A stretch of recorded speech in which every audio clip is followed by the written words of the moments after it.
Voltamos com o Espaço Público, 8 horas e 44 minutos. Temperatura segue, está aí 18 graus, friozinho aqui neste início de manhã aqui em Porto Alegre.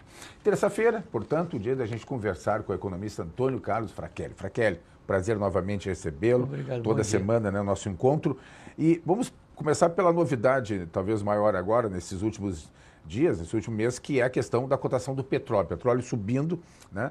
É impressionante, né? Os números que nós já tivemos em relação ao petróleo, já chegou aqui, a 150 Não, ele dólares esteve, o eu lembro barril? que eu escrevi um artigo na Fundação quando ele estava a 100 dólares o barril e naquela época se projetava a 140, mas depois veio a recessão mundial de 2009 e o preço caiu para 30 dólares, né? 30? 30 dólares. E agora está de volta com um problema central na economia mundial. E quebrou, ajudou a quebrar muita gente aí, né? Nós temos o caso da Venezuela, por exemplo. Bem, nós estamos convivendo com essa realidade por duas razões principais.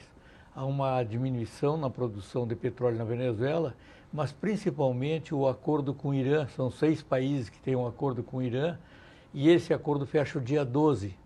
E para hoje é aguardado um pronunciamento do presidente Donald Trump e tudo leva a acreditar que ele vai apresentar sanções econômicas. Ora, o Irã é o terceiro país exportador da OPEP. E isso significa um impacto grande no petróleo. O mercado está precificando o que vai acontecer nos próximos dias. E isso aí teve repercussão no aumento do dólar aqui. Bem, Mexeu isso repercutiu diretamente sobre a expectativa da inflação nos Estados Unidos. Aumentando a inflação nos Estados Unidos, ela está em torno da meta de 2%, há perspectiva de novos aumentos dos juros. E aumentando o juro, a partir daí, o quadro se dissemina por toda a economia mundial. No caso do Brasil, já há um aumento de 7% neste ano, e só ontem o aumento é 0,84%. O câmbio está em 3,553.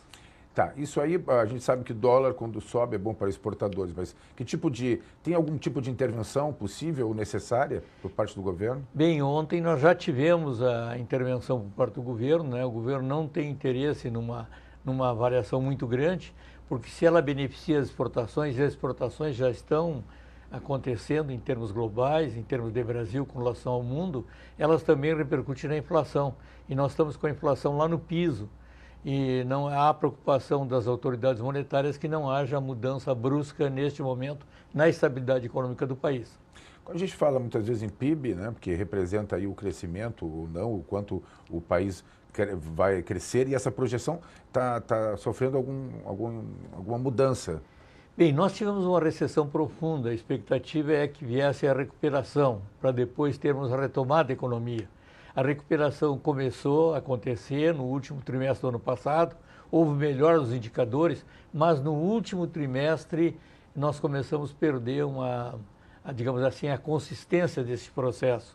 É bem verdade que quando há uma recuperação ela apresenta oscilações, só que se imaginava que teria um caminho sistemático para a retomada e ele não aconteceu no último trimestre. Então, a partir daí, a preocupação com relação à retomada brasileira. Podemos encerrar com um ponto positivo que eu vejo aqui, e que está destacado no teu blog, que é a indústria automobilística, crescendo nesses últimos momentos. Nós tivemos um incremento de abril deste ano para abril do ano passado, da ordem de 40% na produção, e um incremento substancial nas exportações. Aqui para a Argentina houve um incremento aí expressivo. Então isso melhorou, ou manteve, digamos assim, a expectativa de que a retomada continue, só que num ritmo mais leve, mais frágil. Mais a exportação, quer dizer, o consumo, porque isso podia ter uma ideia de como é que está o consumo interno. Bem, né? o consumo, como há um desemprego muito elevado, nós estamos aí com taxa de desemprego de 13,1%, é muito desemprego para o Brasil e a chance de retomada é lenta, então o quadro na parte do consumo se mantém mesmo porque os juros na ponta do tomador estão extremamente elevados.